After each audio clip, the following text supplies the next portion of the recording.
সুপ্রিয় দর্শক, আসসালামু আলাইকুম। দেশ এবং দেশের বাইরে থেকে যারা এই মুহূর্তে আমার ভিডিওটি দেখছেন, সবাইকে স্বাগত জানিয়ে শুরু করছি আজকের পরামর্শ।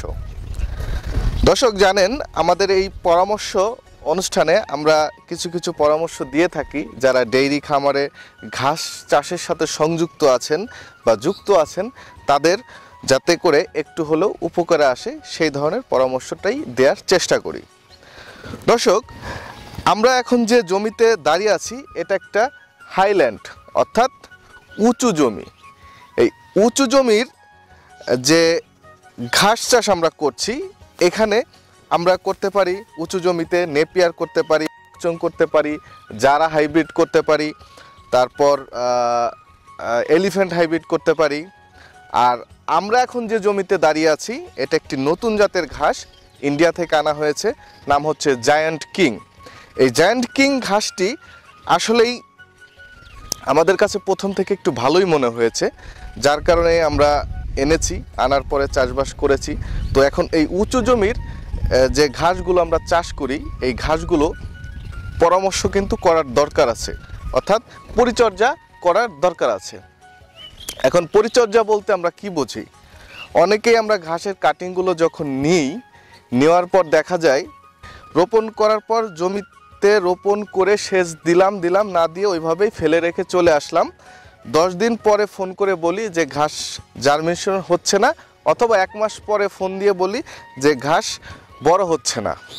আসলে এর পিছনের কারণগুলো কিন্তু আমাদেরকে জানতে হবে।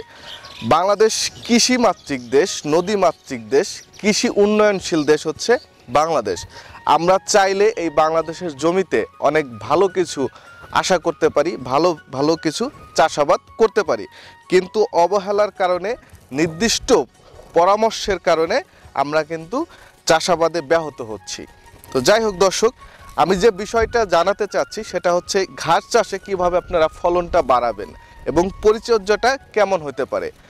প্রথমে আপনারা যখন ঘাস নিয়ে রোপণ করেন, রোপণ করার পরে আপনারা কবে থেকে পরিচর্যা শুরু করবেন?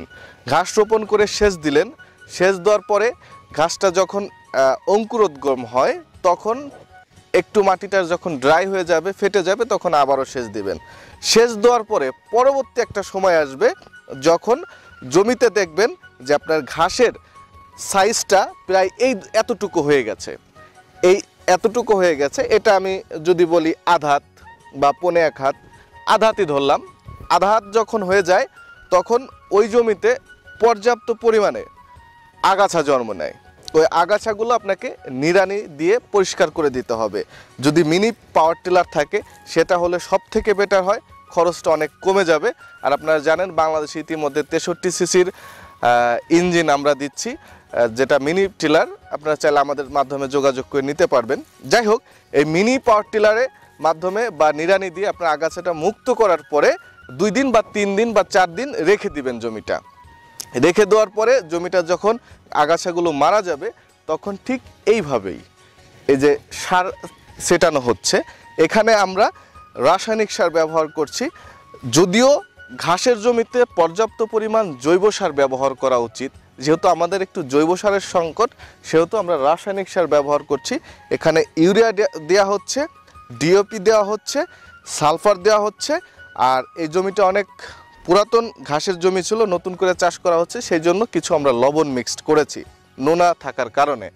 যাই হোক, এখন আপনারা যদি সারের পরিমাণটা জানতে চান, তাহলে প্রতি 1% জন্য ইউরিয়া দিবেন 500 গ্রাম, ডিওপি দিবেন 500 গ্রাম এবং সালফার দিবেন 100 গ্রাম। তবে আপনি যদি যথাযথ নিয়মে এই জমির পরিচর্যা করেন, সেক্ষেত্রে আমরা বলবো যে প্রতিবার ঘাস কাটার পরে একবার যদি সার দেন, তাহলে আপনার ইউরিয়া 500 গ্রাম, ডিএপি 500 গ্রাম, এই 2টা আইটেমও যদি দেন, তাহলে আপনার জমিতে ইনশাল্লাহ ফলন ভালো হবে। এই সারগুলো প্রতি 1% জন্য আমি হিসাবটা দিয়েছি।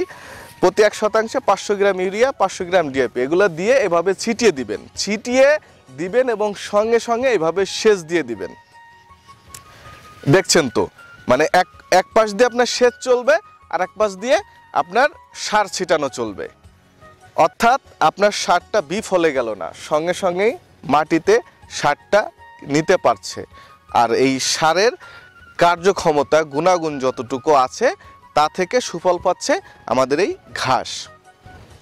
এই পরিচর্যাটা করার পরে আপনারা কি করবেন, এটা সেচ দিয়ে চলে গেলেন, দেখবেন যখন এই মাজা পর্যন্ত আপনার 3 ফুট পর্যন্ত হয়ে গেছে, তখন যদি আপনি দেখেন যে অনেক বেশি আগাছা হয়ে গেছে, কিছু কিছু জমিতে দর্শক বলে রাখা ভালো আগাছা হয়ই না, আবার কিছু কিছু জমিতে প্রতি জমিতে অনেক বেশি আগাছা হয়, তখন ওই 3 ফুট ঘাসের মধ্যে আপনি মিনি টিলার দিয়ে অথবা কোদাল দিয়ে কোপ দিবেন, একটা কোপ দিয়ে আবার সেচ দিয়ে দিবেন, বাস আর কোনো কাজ নেই।